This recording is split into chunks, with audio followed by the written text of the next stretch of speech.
અમરેલીમાં કોળી સમાજનો પ્રચંડ જનઆક્રોશ બગદાણા હુમલાના વિરોધમાં કોળી ઠાકોર સમાજના યુવાન પર થયેલા જીવલેણ હુમલા મામલે પ્રાંત કલેક્ટરને અપાયું આવેદન। બગદાણા, તા, મહુવા, જી, ભાવનગર ખાતે કોળી સમાજના યુવાન નવનીતભાઈ બાળતિયા પર થયેલા જીવલેણ હુમલાના ઘેરા પ્રત્યાઘાત અમરેલીમાં જોવા મળ્યા છે।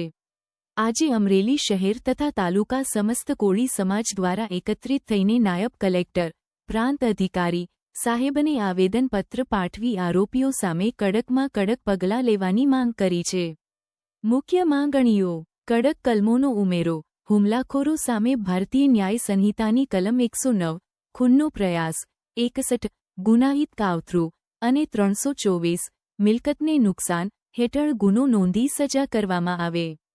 કાવતરાની સચોટ તપાસ, સોશિયલ મીડિયામાં વાયરલ થયેલા વીડિયો કયા મોબાઈલથી ઉતારાયા, કોના કહેવાથી ઉતારાયા અને આ આખું કાવતરું કયા સ્થળે રચાયું તેની ઊંડી તપાસ કરવામાં આવે।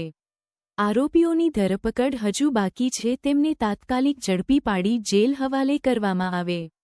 પોલીસ પર કાર્યવાહી: આ ગંભીર ગુનાની તપાસમાં જે આવેદનપત્રમાં સ્પષ્ટ ચીમકી આપવામાં આવી છે કે જો સમાજની આ ન્યાયિક માંગણીઓ સ્વીકારવામાં નહીં આવે, આ કાર્યક્રમમાં અમરેલી શહેર તેમજ તાલુકાના સમસ્ત કોળી સમાજના આગેવાનો, યુવાનો સમાજના ભાઈઓ ઉપસ્થિત રહ્યા હતા। તમે જો આજે આવેદન પત્ર દેવા આવ્યા હતા જે કલેક્ટર સાહેબને, શેના અનુસંધાને આવ્યા હતા? હું રવજીભાઈ મકવાણા, અમરેલી જિલ્લા સમસ્ત કોળી ઠાકોર સમાજના અગ્રણી તરીકે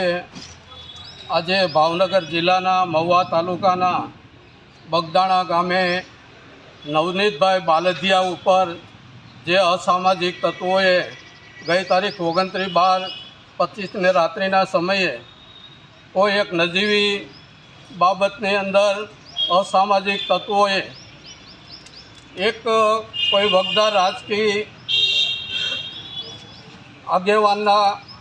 એવા માયાભાઈ આહિરના સુપુત્ર જયરાજભાઈ ના ષડયંત્રના આધારે જે અજાણ્યા ઇસમોએ નવનીતભાઈ ઉપર હિચકારો હુમલો કરી જીવલેણ ઈજાઓ કરી હાથ પગ ભાંગી નાખેલ। જે બનાવ બનેલ તે પછી નવનીતભાઈ મહુવા હનુમંત હોસ્પિટલમાં સારવાર તળે હોય ત્યારે પોલીસે પણ પોલીસની જે ફરજનો ભાગ ભૂલી અને એક સામાન્ય કલમો લગાડેલ અને ગુનેગારોને સાવરેલ હોય તેવું કોળી સમાજને પ્રસ્થાપિત લાગેલ। ત્યારે સમાજના દરેક જે પ્રતિનિધિઓ રાજકીય સામાજિક હોસ્પિટલ જઈ અને ઈજા પામનાર નવનીતભાઈની મુલાકાત લીધેલ અને પછી પોલીસ અધિકારીઓને રજૂઆત કરતા જે જીવલેણ હુમલો કરેલ તે બાબતની જે કલમ, નવી કલમ જે BNS 109 છે અને જૂની કલમ 307 મુજબનો કલમનો ઉમેરો કરેલ છે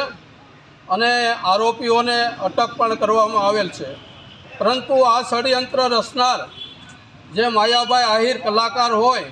જે વગદાર માણસ હોય, તેમના પુત્રનું નામ ફરિયાદી આપતા હોવા છતાં પણ પોલીસ એનકેન પ્રકારે જે આ જયરાજનું નામ ક્યાંય FIRમાં સામેલ કરતા નથી અને તે તપાસના ખરેખર જે પુરાવાઓ પણ જે વિડીયો શેર થયેલા છે તેમના ફાર્મ હાઉસની અંદર જે પકડાયેલા આરોપીઓ છે અગાઉ ત્યાં બેઠેલા મળેલા જોવામાં આવે છે શેર થયેલ વિડીયોમાં। આ ઉપરાંત જુદા જુદા જે CCTV કેમેરાની અંદર જોવામાં આવે, પછી જે જયરાજ છે એમને જે ભાઈ નવનીતભાઈની સાથે ટેલિફોનિક વાતચીત પણ અગાઉ કરેલી છે। આ બધા પુરાવાના અંતે જો જયરાજભાઈ આ ગુનાની અંદર ખરેખર ષડયંત્રના ભાગરૂપે સામેલ હોય તો પુરાવા મેળવી અને પોલીસ તેમની ધરપકડ કરે અને તટસ્થ તપાસ થાય તે માટે અને નવનીતભાઈને પૂરતો ન્યાય મળે, પોલીસ પૂરતી તપાસ તટસ્થ રીતે કરે અને ખોટી રીતે પણ કોઈ ગુનામાં સંડોવાઈ ન જાય તે માટે પોલીસે તટસ્થ તપાસ કરી અને નવનીતભાઈને ન્યાય મળે તે માટેનું આવેદનપત્ર આપવા માટે અમરેલી જિલ્લાના સમસ્ત કોળી ઠાકોર સમાજના જવાબદાર આગેવાનો આજે કલેક્ટર સાહેબને રૂબરૂ આવેદનપત્ર આપેલ છે અને અપેક્ષા રાખીએ છીએ કે પોલીસ તંત્ર દ્વારા ખરેખર તટસ્થ તપાસ થશે અને ગુનામાં સંડોવાયેલા આરોપીની ધરપકડ થશે તેવી અપેક્ષા રાખું છું। જય હિન્દ, જય ભારત।